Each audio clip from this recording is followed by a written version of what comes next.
what are the economic definitions we have deal with? ఒకసారి చూడండి. Economic definitions, first one, Adam Smith definition. So, good afternoon. Adam Smith definition of economics that we have already dealt with.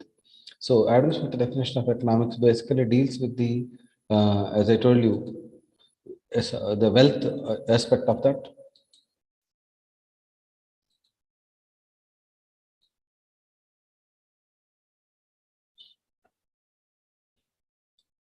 Wealth definition of economics and how it will be on that. So acquiring of the wealth and how the wealth is acquired, how the wealth is used, and how the wealth is basically helpful for the purpose of generating the various economic resources and so on.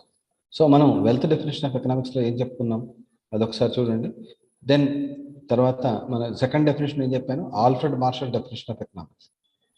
Alfred Marshall definition of economics is basically concentrating on the welfare aspect of the economics. So in the welfare of economics, how the social welfare is acquired and what are the various aspects that a welfare create and how the welfare can be generated and how the welfare can be developed. All these aspects that are given by the Alfred Marshall in his economic definition, right? Then operation చూద్దాం. So, after what is the next definition of economics? Lionel Robbins. Yeah, Lionel Robbins definition of economics. The spotlight cheste.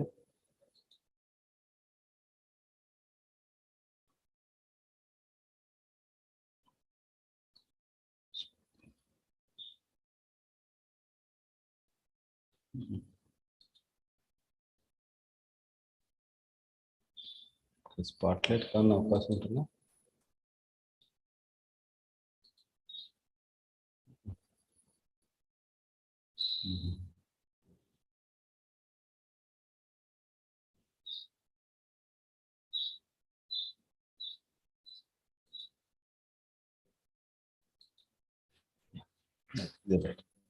So in the Lionel Robbins definition of economics, we have understood that what are the various economic resources, how best they can be used for the, how best they can be used for the,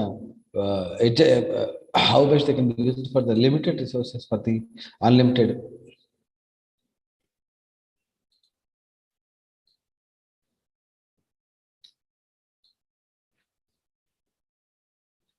Unlimited wants, and how these unlimited wants can be satisfied with the help of the limited resources. And basically, economics is a study about the human behavior, about adjusting of the limited resources for the unlimited wants. And then after that, నేను ఏం చెప్పాను మీకు, ఎకనామిక్స్లో ఉన్నటువంటి wants అనేటువంటి ఏ రకంగా ఉంటాయి, what are the various nature of wants, what are the characteristics of wants, all these points that we have discussed. Yes, తర్వాత మనం just one second. ఇప్పుడు చూడండి, am I clear to all of you? Am I clear? Yes sir, yes sir. My mind voice is clear? Yes sir, voice is clear. Sir, please important questions share చేయండి. Sir, important questions share చేయండి. అది important questions అనేది స్పెసిఫిక్గా ఇట్లా షార్ప్గా చెప్పడం కుదరదమ్మా. దాని question wise మనం ఒక స్టేబుల్గా లెసన్ వైజ్ తీసుకుంటే వస్తుంది. ఈ క్వశ్చన్ ఎవరో పోస్ట్ చేశారు, సో వీళ్ళు ఆన్లో ఇక్కడ ఉన్నారా? ఇక్కడ ఉంటే స్పీకర్ ఆన్ చేసుకోండి. ఇంపార్టెంట్ క్వశ్చన్స్ అనేది యూనిట్ వైజ్గా మనం ఒక సిస్టమేటిక్గా చేస్తే అవుతుంది, అంతేగాని ఒక్కసారిగా మనం క్లాసుల్లో అవ్వడం అనేది ఇంపార్టెంట్ క్వశ్చన్స్ చెప్పడం కష్టం. అదర్వైజ్ మనకి నెక్స్ట్ ఫర్దర్గా క్లాసెస్ షెడ్యూల్ చేసినప్పుడు ఒకసారి నేను ట్రై చేస్తాను మీ రిక్వెస్ట్ని, రైట్? ఓకే, ఈ నెంబర్ ఆఫ్ క్లాసెస్ని బట్టి మనం షెడ్యూల్ చేసుకోవాలి, అది చెప్తాను నెక్స్ట్. సో ఇప్పుడు మనం ప్రీవియస్ క్లాస్లో, ఇన్ ద ప్రీవియస్ క్లాస్ నేను బేసికల్గా మీకు చెప్పినటువంటి ఆస్పెక్ట్స్లో ఈ ఫ్యాక్టర్స్ ఆఫ్ ప్రొడక్షన్ గురించి, తర్వాత what are the various characteristics of wants, what are the various economic problems in that, all these points discuss. And definition of economics also discusses characteristics of wants and how these wants are basically for the purpose of human being. And ఈ wants అనేటువంటి ఏ రకంగా ఉంటాయి, what are the nature of wants, what are the characteristics of wants is also explained in the previous session. That is, human wants are unlimited, and all these human wants which are any particular want is satiable, and wants are complementary, wants are competitive, wants are alternatives, and then wants are classified into three aspects, that is basically necessities, comfort and luxury. So అక్కడ మనం బేసికల్గా ఆప్ చేసాము. So తర్వాత basic concepts of economics అనేటువంటి దాని నుంచి micro economics, macro economics అనేటువంటి two aspects మనం ఇవాళ స్టడీ చేద్దాం. యాక్చువల్గా micro economics, what is micro economics, what is macro economics? So microeconomics is basically a study about the individual business unit. So it studies page number, right? Page number 15 and page number 15. Microeconomics basically studies about the individual business entity or individual business firm, and what are the various aspects that we have to consider in that. So it explains about the what are the working of the markets, how these markets will help us to understand what are the various profit policies, and how the profits are basically how the profits.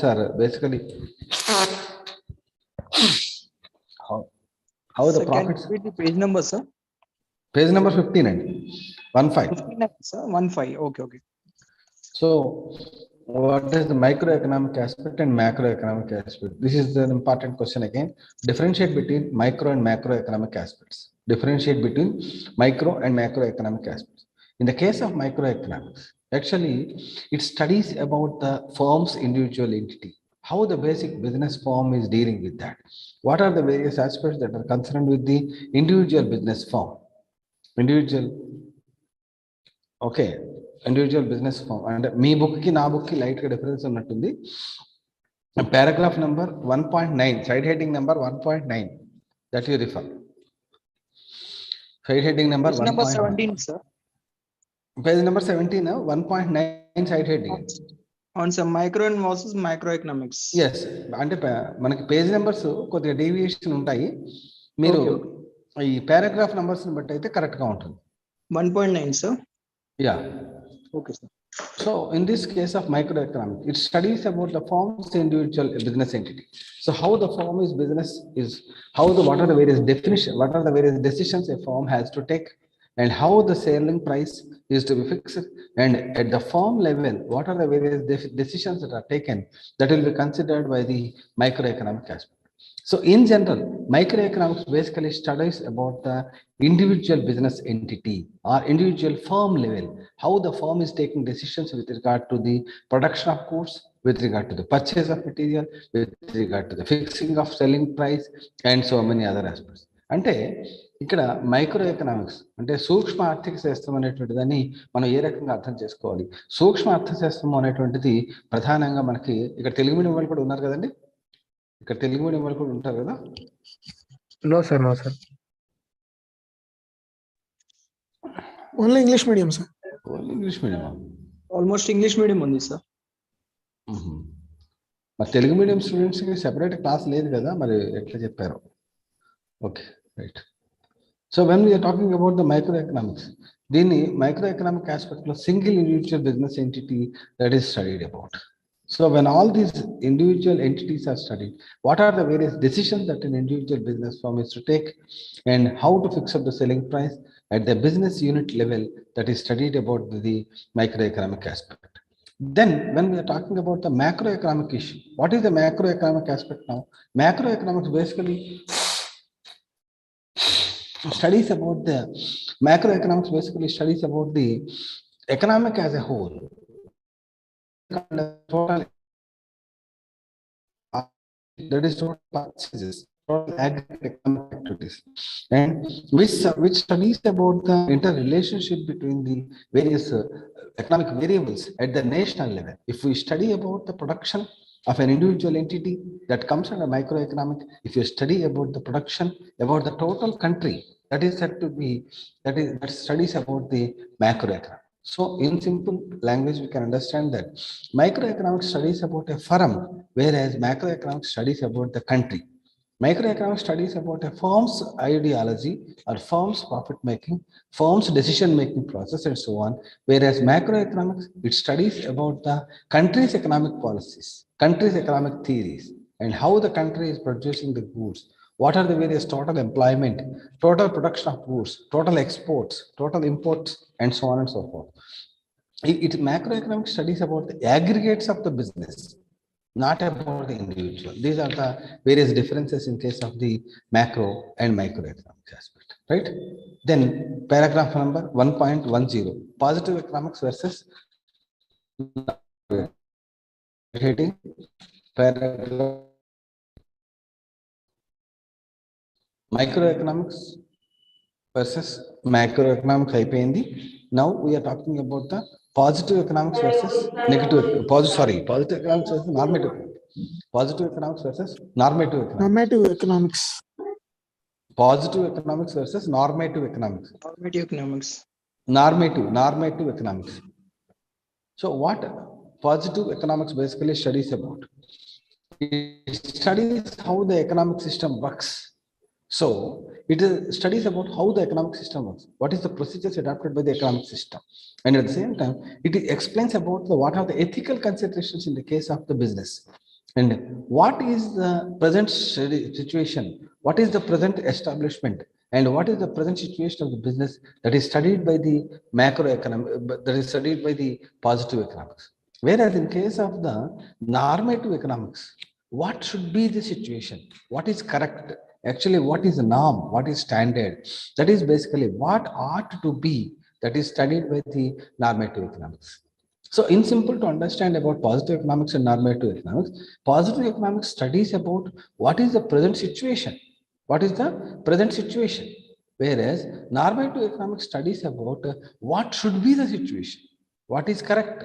What is wrong? That is decided by the normative economics. Instead of that, what is the present situation? That is studied by the positive economics. So for our understanding, we can say that positive economics basically studies what is there in the business, whereas normative economics studies about what should be the in the business. Like that, there is a basic difference between the positive economics and normative economics. These points you have to understand in that. Then coming to the 1.12, business economics versus managerial economics. Managerial economics. Yes, managerial economics or business economics. Managerial economics or business economics. Business economics. Yeah, 1.1 to 1.13. So actually, is there any broad difference between the microeconomics and managerial economics, or business economics and microeconomics? So in frank, to say that almost microeconomics operates in the backdrop of macroeconomics, whereas business economics operates in the backdrop of microeconomics. We are, in the case of microeconomics, we are studying about the firm's business point of view. Whereas in the case of the business economics, we study about a single individual firm. అంటే ఒక firm ఏ రకంగా decisions తీసుకుంటుంది, లేకపోతే ఒక ఇండస్ట్రీలో ఉన్నటువంటి firm ఏ రకంగా ప్రవర్తిస్తూ ఉంటుంది, హౌ టు సెల్లింగ్ ప్రైస్ ఏ రకంగా ఫిక్స్ చేస్తుంది అనేటువంటిది మనకి ఈ మైక్రో ఎకనామిక్స్ లో చెప్తారు. ఈ మైక్రో ఎకనామిక్ ప్రిన్సిపల్స్ ఏవైతే ఉన్నాయో, మైక్రో ఎకనామిక్ ప్రాక్టీసెస్ ఏవైతే ఉన్నాయో, వీటిని మనం ఏ రకంగా ఒక సంస్థకు అప్లై చేస్తాము, ఏ రకంగా ఒక వ్యవస్థకు అప్లై చేస్తాము అనేటువంటి దాన్ని మనం ఈ బిజినెస్ ఎకనామిక్స్ లో నేర్చుకోవడం అనేది జరుగుతుంది. So in case of managerial economics or business economics or in the case of microeconomics, what normally we do is that we studies about how to apply the economic theories, economic principles, economic practices to the business form. So in the case of managerial economics, application of microeconomic principles, application of microeconomic practices, that to the business, that is studied in this particular situation. So what are economic theories are there? There are so many economic theories like demand theory, supply theory, profit theory, and so on and so forth. How these theories help us to understand, how these theories help to understand about the business practices that are considered in this. So totally we can say that business economics almost similar to the microeconomics, and almost it is considered as a managerial economics. So 1.13 definition of business economics is given here. So managerial economics or a business economics, it is a growing subject and it is interdisciplinary subject actually. So managerial economics basically draws the various conclusions or various aspects from the various other disciplines like mathematics, psychology, and consumer behavior, and so on and so forth. So, according to Spencer and Sigelman, you look to the 1.13 definition of business economic aspect. You look to the definition of business economic aspect. Side heading, you look to the business economics. And there a definition that is given as Spencer and Sigelman definition is given. Just one second.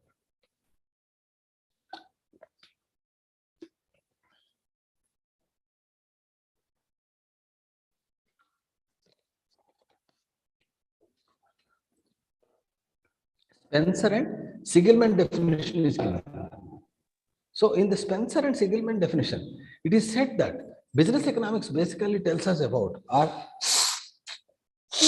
managerial economics basically tells us about how the business, how the economic principles and practices applications to the business decision making and forward planning.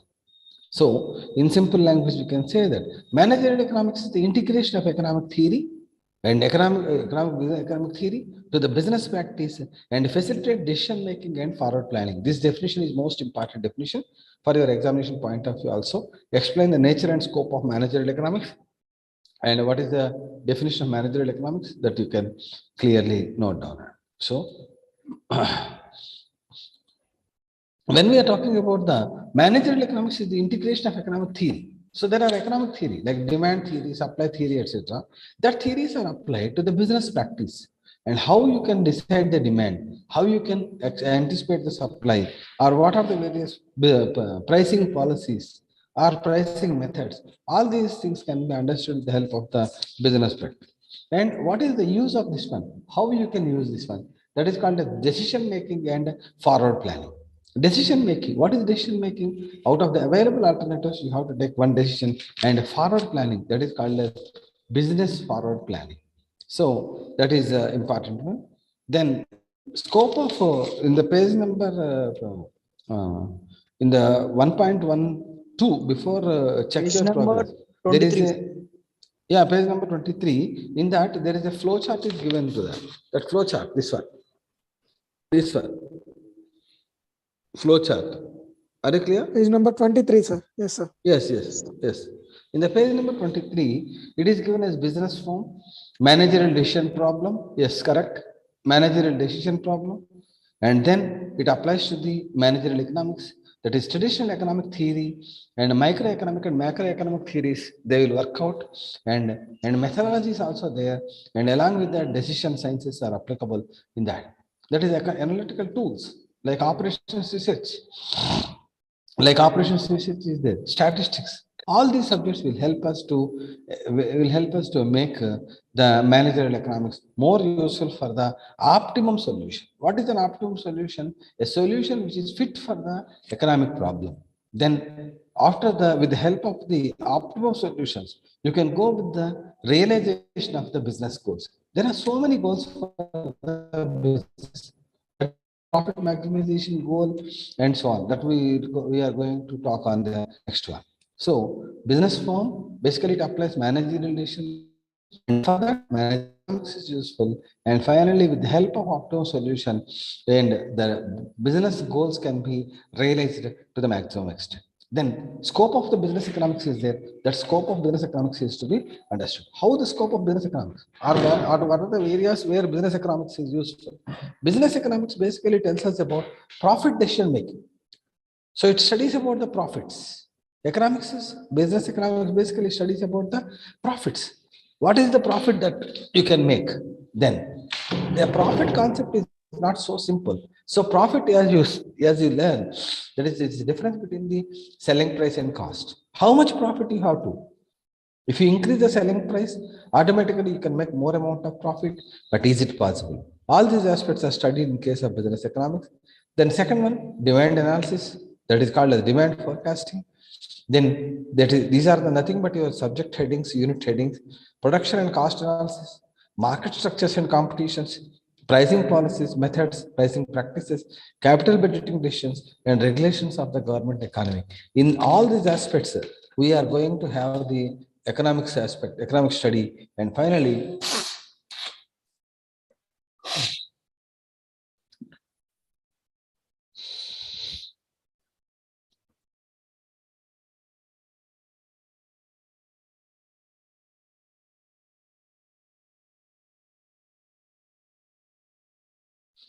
and then we basically understand about what are the various scope of the business economics. In all these side headings, the scope of business economics is totally explained. Then, these are nothing but the demand analysis, demand estimation, how much production is to be made, and what should be the capital market structure. All these aspects that will, how much should be the price of the firm. So there are various pricing methods. That is all. And capital budgeting decisions, and which machine is to be purchased, or how many machines are to be purchased, whether they are worthwhile or not. For taking all these decisions, we require managerial economics. Then, with that, the scope of managerial economics is complete.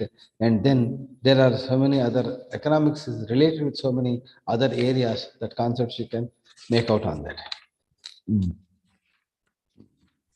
And I request all of you, and I sincerely advise everyone to go by the various multiple choice bits and multiple match the following questions and also the fill in the blanks at the end of each lesson. That will help you a lot to prepare for the examinations well. So multiple choice questions are there. Every lesson is consisting of 5 multiple choice questions, 5 fill in the blank, and 5 match the following. And you write down all these five MCQs, match the following, and at the same time fill in the blanks on a book and mug up. Definitely, that will help you to get better marks in the examinations. And also at the last, you can definitely go through or success out of that. Don't ignore the bits or multiple choice questions. And at the end of this particular lesson, some of the important questions are also mentioned. You make a note of that. And in this particular lesson, what is the business economics? What is the nature of business economics? And how this business economics helps for the environment? All the questions are comes under this particular category, right?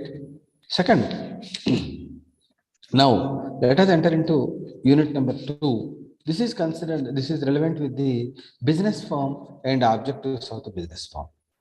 Right? Okay. Are you listening? Business form Yes, and sir. Yes, sir. objectives of business form. So Yes, sir. actually, what is the meaning of 2.2? Side heading number 2.2. Side heading number 2.2. 2.2. Concepts of 2.2. funds. So in the Yes, sir. case of, Page number 37, sir. yeah. Yes, yes. So when 2.2, we no, are sir. yeah, 2.2 side heading. Yes, sir. Concept So, of friends. yeah, concept of firm, FIRM. Concept Firm. of firm, FIRM. What is the firm? A firm is one which mobilizes the various resources like raw material, labor, etc. to produce goods and services. So a firm, FIRM, firm means the goods and services are produced in a place, organization, or it takes into consideration. Firm is an individual organizing unit of control of every business activity. What to say that the firm is an individual organizing unit. We say that yes, college is an organizing unit, government is an organizing unit.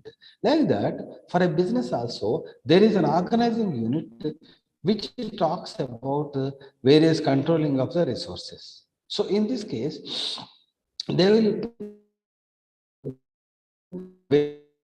materials, etc., and produce the goods, they produce the services, and they will distribute the services among the various uh,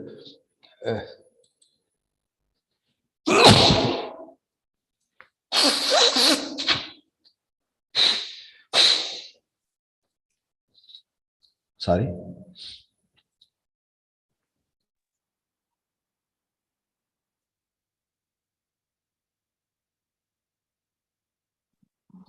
among the various aspects on this. So when we are talking about the individual business firm basically controls the various resources, and they will bring together the various resources, and they will coordinate the resources, and finally they are used for the purpose of producing the goods and serving to the society.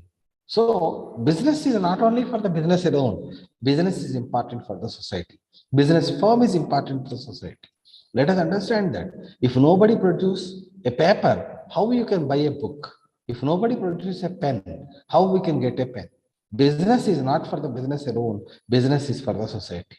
Assume one day where all petrol bunks does not provide petrol services, then how you can move? Entire society comes to the stagnant. So the firm, even though it is working for the business, it is not only for the business, it is also for the society. What are the needs of the society? That is very, very important. We feel that the business people are doing profits. Business people are running the business at their nature. Business is for the business only. Answer is no. If the business is not made out, the people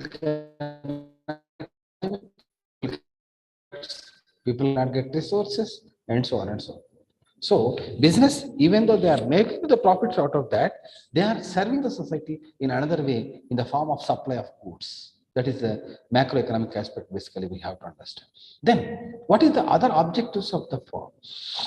What is the other aspects of the business firm that we have to understand? In the page, in the site heading number 2.3, it is given as profit maximization objective. These are also called as theories of firm. This is also called as objectives of the firm. And so we have to understand about A, profit maximization theory or profit maximization objectives of the firm. Second one, sales maximization objective, wealth maximization objective, long range survival objective, sales maximization objective, managerial utility maximization objective, managerial utility maximization objective. These are the various objectives with which a firm enters into the business. First of all, let us go by one, and this is the most important question. Explain the explain the various objectives of the business. Explain the various objectives of the business or various theories of the firm. This anybody you can go through on that also. So, profit maximization theory. In the case of profit maximization theory, which is propounded by Joel Dean, Joel, Joel Dean, D-E-A, Joel Dean. He strictly advised that a business firm is an organization designed to make profits, and profits are the primary measure of the success. So he said that business firm is for the purpose of making profits. Business firm is designed basically to make out more and more amount of profits. The primary measure of success, if I say that a business firm is successful, what is the basis for that? That is profit, how much profits they are making.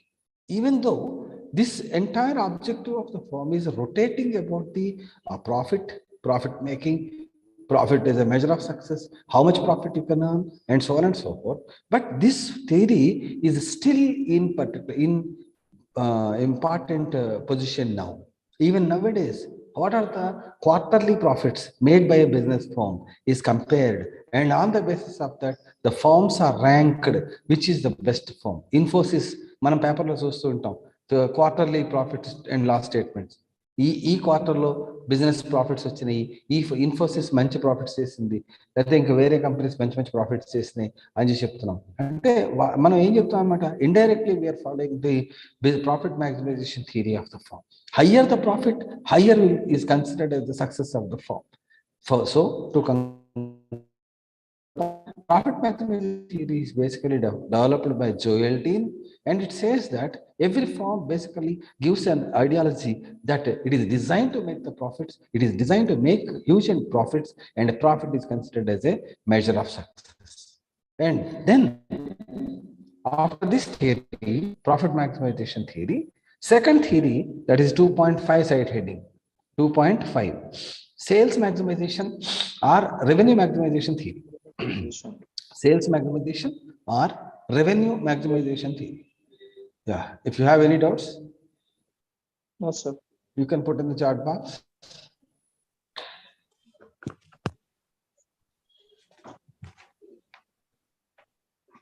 Right. According to sales maximization theory, we can say that this is given by Baumel, B-A-U-M-O-L, Baumel. So, according to Baumel, sales maximization is the main important aspect of the business firm. Every business firm does not work out only for the profits.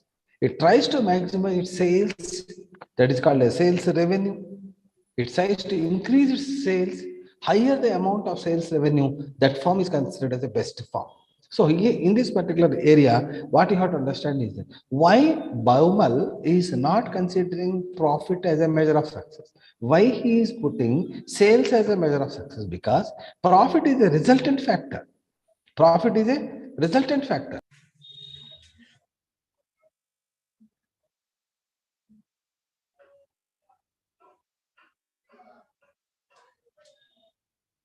If a firm is basically giving more amount of cost, automatically its profits will be less.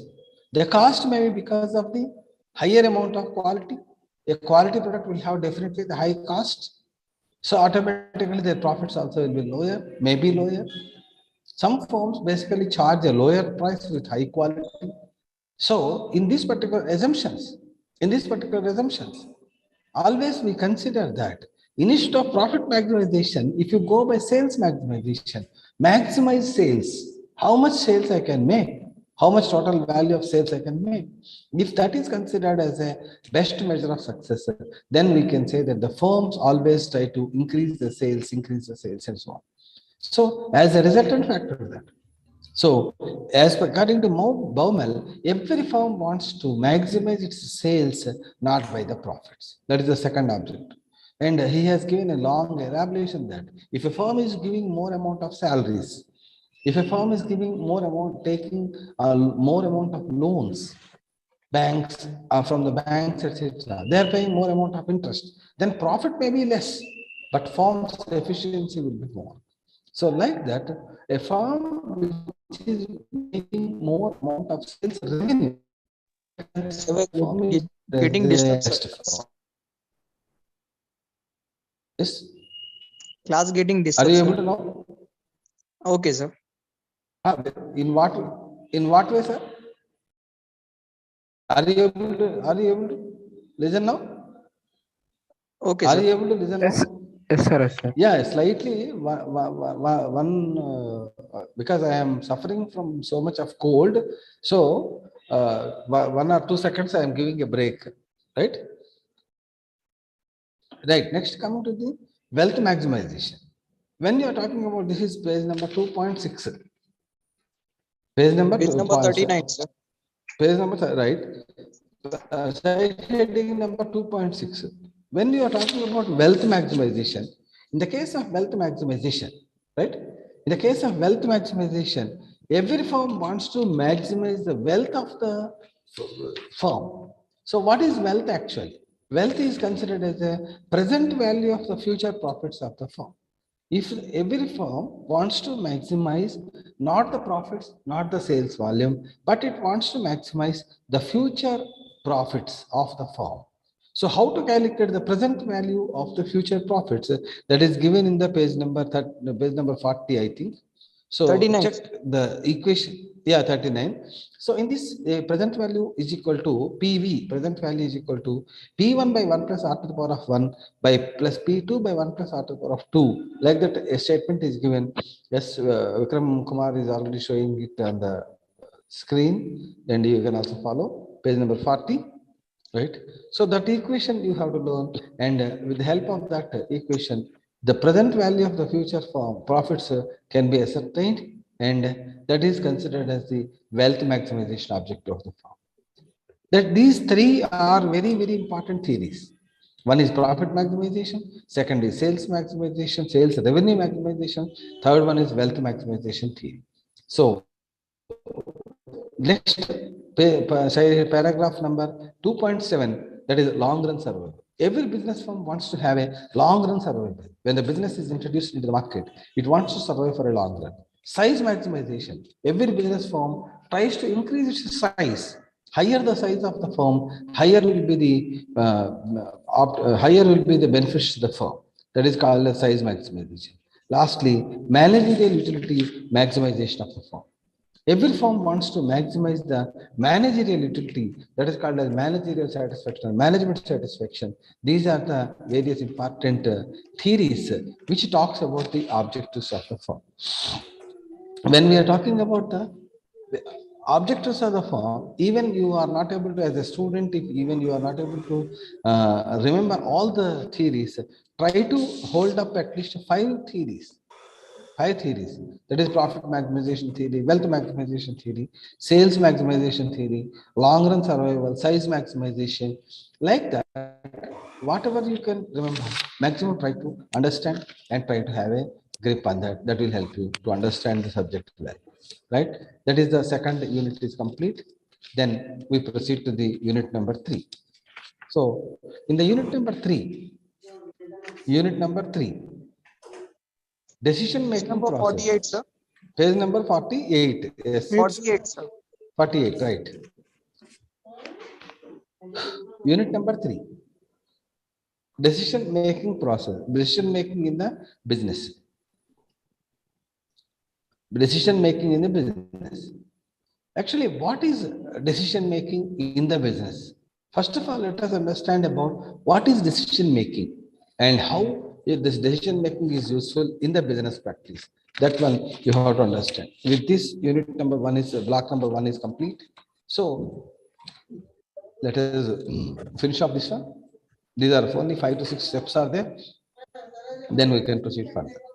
So, what is exactly the decision making process? Decision making, that means a choice making activity. Choose one activity among all other activities. A firm has to decide upon various aspects of this. Decision is to choose one single activity out of the various activities, out of the available alternatives. Deciding one alternative out of the available alternatives is said to be decision making. So when there are no alternatives or when there are no choices, there is no question of decision making at all. So how many hours per day? There is no decision because there is no other alternative, only 24 hours a day.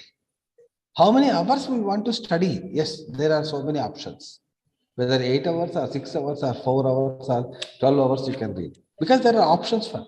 When you want to choose one thing out of the available alternatives, that is considered about the decision. In the same way, in the case of business also, in the case of business also,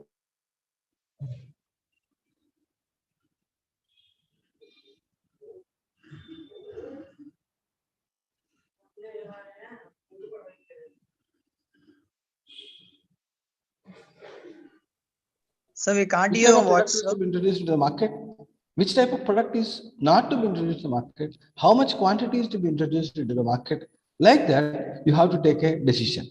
If product X, Y, Z, whether to introduce a product into the market or not, that is a decision. How to produce? Yesterday, we have discussed about which type of production method you have to decide. Whether production method based on the capital intensified production system or labor intensified production system. Like that, you have to define and discuss. These are the various decisions. So, in the case of business decision making process, what are the various steps are there? Identify the problem.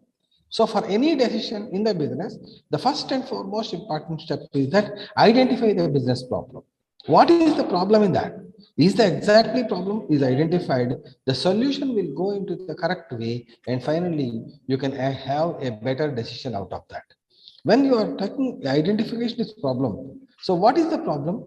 What is the result of the problem? How I can go with the problem, and what are the various factors that are influencing the problem? These are the various aspects that you have to understand. Then the information. Second, the case of process, making collection of necessary information. So, in order to determine one single aspect, in order to determine one single element, we have to collect the necessary information about all the alternatives. Say, if I say that I want to decide which product is introduced to be introduced into the market, product X, product Y, product Z. So immediately, outright, I cannot decide just like that by putting a lottery or something. I don't go. So if I introduce product X, what is the market demand? At what price I can sell? What how much the success is guaranteed? Like that, I will collect the information. And on the same basis, product Y also. How much demand is guaranteed? How much quantity I can sell?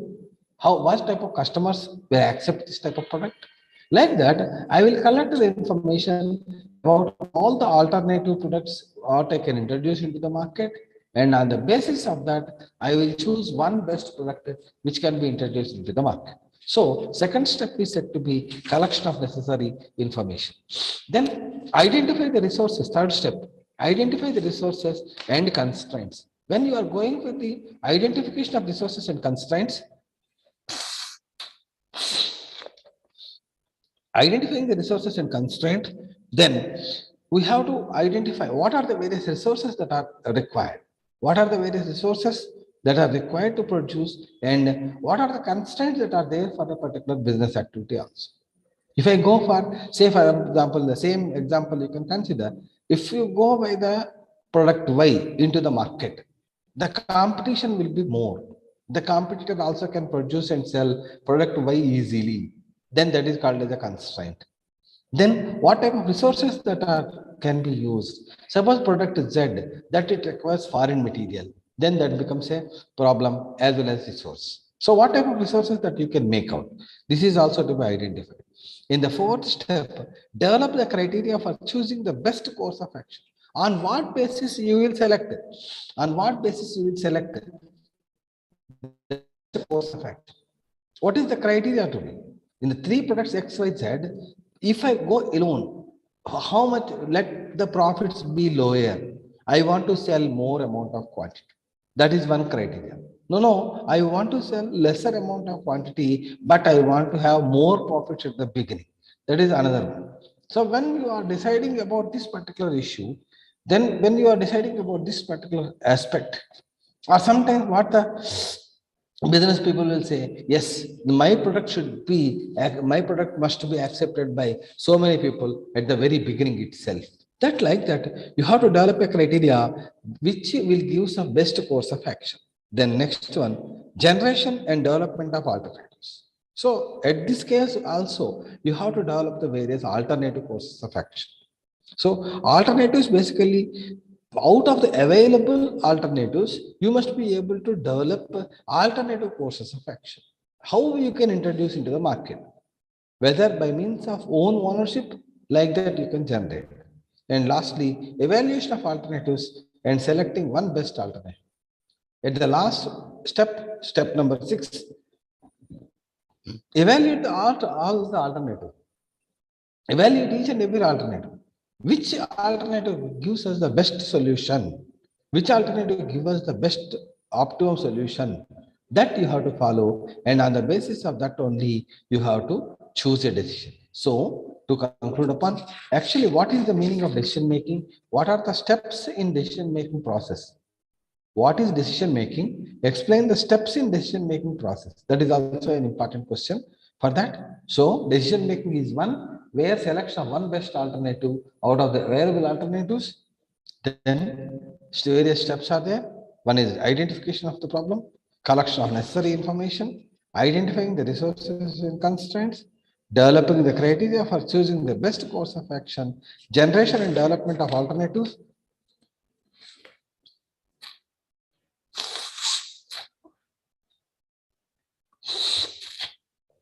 generation and development of the various alternatives, and finally we can go by the evaluation of alternatives in the best among the all possible alternatives. These are the various steps in the decision making process, right? Are you able to follow? Yes, sir. Any doubts? No, sir. No, sir. No doubts. So 3.5, refer to 3.5, Basic basic concepts. concepts which help in decision making process. This is this will help you to go with the short notes questions on this. And the first important aspect is that opportunity cost concept. In the case of opportunity cost concept, what is the opportunity cost? The cost of the next best alternative that we are not using it. That is called as the opportunity cost. Cost of next best alternative. What is the next best alternative? How you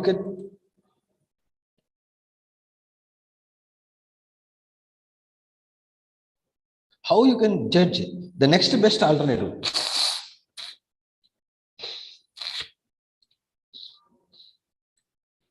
Opportunity cost basically talks about the when you have already at the time when I am talking about the resources aspect. When I am talking about the resources, I told you that in case of Robbins' definition of economics, I have given introduction about this one. Every resource will have alternative uses.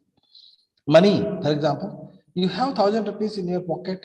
You can use for so many purposes. You can spend it for necessities. You can deposit in bank, or you can pledge it to someone else, or you can give it as a loan to someone else. Which is best? And which point is best, that you have to identify. Suppose if you say that if you have money with you, if you deposit in bank, you will get interest out of that. You will get interest. Or else, if you use that particular money for your purposes, then you can get that as a matter of fact, you can derive the satisfaction. If you use it, you derive.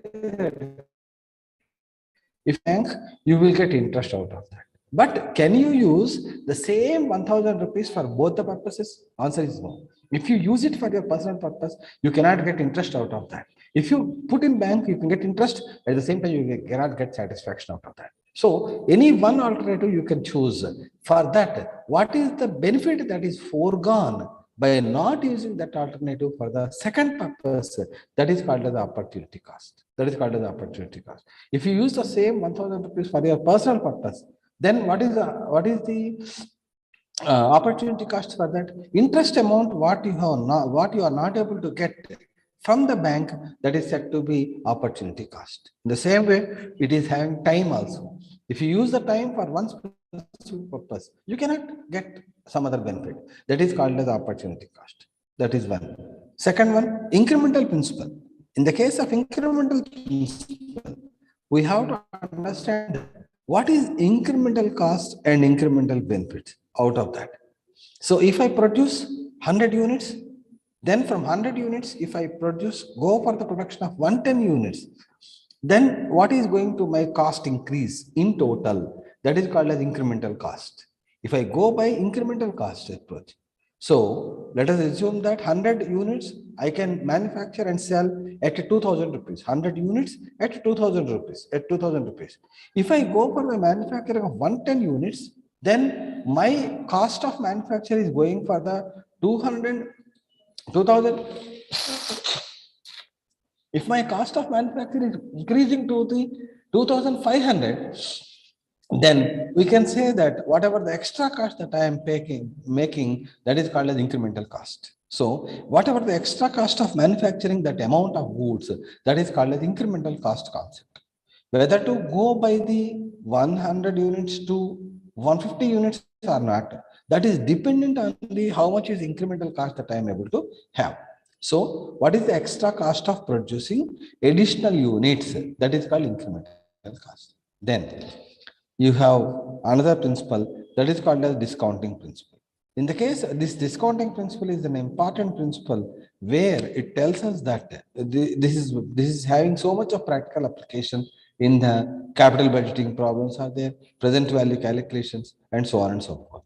So what is exactly the value of discounting principle? In the page number 53, am I right? Page number 53, yeah, because 2 pages you are forward. Then the case discounting principle. Discounting principle basically tells us that today's rupee is not equivalent to tomorrow's rupee. This is called as discounting. Why we say in such a way that discounting principle means future is not present money. If I say that, yes, today I am having 100 rupees with me, what is the quantity of goods that I can buy with 100 rupees today? If I receive 100 rupees after 5 years, with that 100 rupees after 5 years, I cannot buy the same quantity of goods as of today. Then I need 150 rupees. Let us assume that. So future 150 rupees is equivalent to today's 100 rupees. So this is process is called the discounting principle. Discounting principle say that. And that if you put in bank already, I give the example of that. If you put in bank, then it gives us 110 rupees or 120 rupees. So future money, simple logic అండి. ఒకటే point అర్థం చేసుకోండి. ఇక్కడ తెలుగులో చెప్తాను. మనకి ఫ్యూచర్లో ఎప్పుడో ఆఫ్టర్ 4 years తర్వాత ఒక 100 రూపీస్ వస్తాయని అనుకుందాం. కానీ మన దగ్గర ప్రజెంట్ 100 రూపీస్ కంటే కూడా దాని యొక్క వాల్యూ తక్కువ. ఏ రకంగా తక్కువ అని చెప్పగలుగుతున్నామంటే, ఈవేళ మీరు 100 రూపీస్తో వాట్ యూ కెన్ బై, మీరు ఏదైతే కొనగలుగుతున్నారో అదే 100 రూపీస్ మనకి 4 ఇయర్స్ తర్వాత వచ్చినట్లయితే 100 రూపీస్తో కొనలేము. కారణం ఏంటనమాట, ఈ 100 రూపీస్కి ఉండేటువంటి పర్చేసింగ్ పవర్ ఆ 4 ఇయర్స్ తర్వాత వచ్చేటువంటి 100 రూపీస్తో వచ్చే పర్చేసింగ్ పవర్ కంటే ఎక్కువ ఉంటుంది. Today's 100 rupees is more valuable than future 100 rupees, because the prices are gradually increasing and then purchasing power of money will be gradually falling down, and so on and so forth. This is the one important point you have to understand, right? So for that, there is a formula is given that A is equal to 1 by A is equal to P into 1 plus 1 plus 1 by R to the power of 100, 1 by R to the power of 100. It is also in a formula present value equal to 1 by 1 plus R to the power of n. That is simple formula, 1 by 1 plus R to the power of n. That formula you can mark up and you can understand. And lastly, concept of time value of money. When you are talking about concept of time value of the money, time perspective, you have to understand that each and every decision must be taken in respect of two aspects. One is short-term decision, another is a long-term decision. Any decision you take, this is all together in respect of decision-making process. If you say that, there are two aspects of it. What is present decision? What is the impact in present? What is the impact in future? Both must be considered in this. If you are taking a business decision, then what is its impact at present? What is its impact in future? Both must be considered. So simple example, if you are selling at high price today, okay, you are having a good product in market, then if you sell the product to price, yes, people will buy because of the craziness to the new product. But immediately after 1 week or 10 days, their demand will fall down because the craze will go up, and again competitor will sell at a lower price. Instead of that, if you go with the low price or standardized price, then you can sell the product at a constant rate in future. So which is best? That is to be decided by the business, whether to sell at a standard price for a long time or to sell at a high price now. Sell at high price now, make huge amount of profits now, and then later on disappear from the market. So which is better? That is to be understood by the business firm. So one is a short-term nature, another is a long-term nature. These are considered as the short time perspective. This is considered as a time perspective. With this, unit block 1 is complete. So right from the just 2 seconds. So in this particular class, we have discussed about the various aspects relating to nature of the there is business economics, nature and scope of business economics, how the business economics works out in this. Then we have shifted our discussion towards the decision-making process. So what are the various steps in the decision-making process? What are the objectives of the firm? There are 5 objectives basically, 6 and 7. 5 objectives are profit maximization, wealth maximization, sales maximization, long-range survival, and size maximization, and so on. So these are the objectives of the firm. Then we have discussed about the decision-making process. In that, how to take a decision, what are the steps in decision-making process, what are the various principal objectives or principal aspects of the decision-making process, like opportunity cost, discounting principle, time perspective, and so on. With this, block 1 is complete, and you prepare well for the various questions in this. And if you have any doubts, always welcome. Any doubts? No, sir. Yeah, right. I sincerely advise all of you, I sincerely advise all of you to go with the, whenever there is online classes, you might have attended for that. If still any balance is there, yeah, right. I hope you are able to enjoy the class or able to understand the class also. Yes, sir. Then I sincerely advise all of you that make a list of the entire questions. We need more classes. Yeah, definitely. As per the university system, they will give. Andy, చెప్పండి పర్వాలేదు చెప్పండి. We want to learn from more you, sir. Thank you, sir. But మనకి number of classes stipulation university వాళ్ళు ఎలా ఇస్తారు అనేది దాని ప్రకారం మనం ఫాలో కావాలి కదండి. We enjoy the class, sir. Thank you. నాకు Good వేళ teaching, చాలా చాలా కోల్డ్ ఉంది. ఆ కోల్డ్ Yeah, ఎఫెక్ట్ నేను sir. సరిగ్గా అసలు ఇంకా క్లియర్ గా చెప్పట్లేదు. అది అస్తమాట బ్రేక్ అవుతుంది క్లాస్ అందుకని. No worries, sir. యా, యాక్చువల్గా మీరు ప్రిపేర్ అవ్వాల్సిన ప్యాటర్న్ లో ప్రిపేర్ అవ్వండి. Major Okay. Importance multiple choice questions కి, ఆబ్జెక్టివ్స్ క్వశ్చన్స్ కి మ్యాచ్ ద ఫాలోయింగ్ ఇవ్వండి. ఎస్ఏ క్వశ్చన్స్ పర్ఫెక్ట్ గా ప్రిపేర్ అవ్వండి. Definitely success will be with you. Right, short questions last కి ప్రిపేర్ అవుతూ ఉండండి. ఎందుకంటే ఒక యూనిట్ లో ఏ క్వశ్చన్ అయినా షార్ట్ క్వశ్చన్ అడిగే అవకాశం ఉంటుంది, ఏ క్వశ్చన్ అయినా షార్ట్ క్వశ్చన్ అడిగే అవకాశం ఉంటుంది. ఎస్ఏ క్వశ్చన్స్ కనుక కరెక్ట్ గా ప్రిపేర్ అయితే ఎగ్జామ్స్ డేట్స్ తెలియదండి.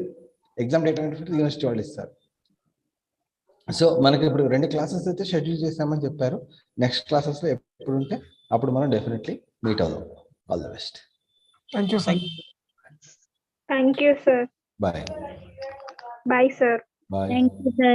ప్రిపేర్ అవ్వండి, బాగా చదవండి. Okay, sir. బాయ్.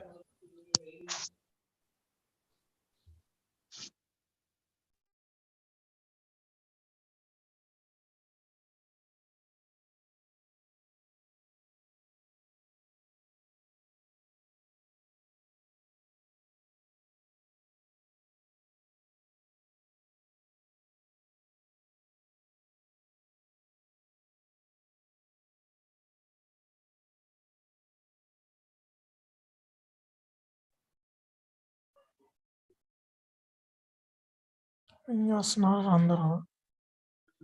వెళ్ళిపోతే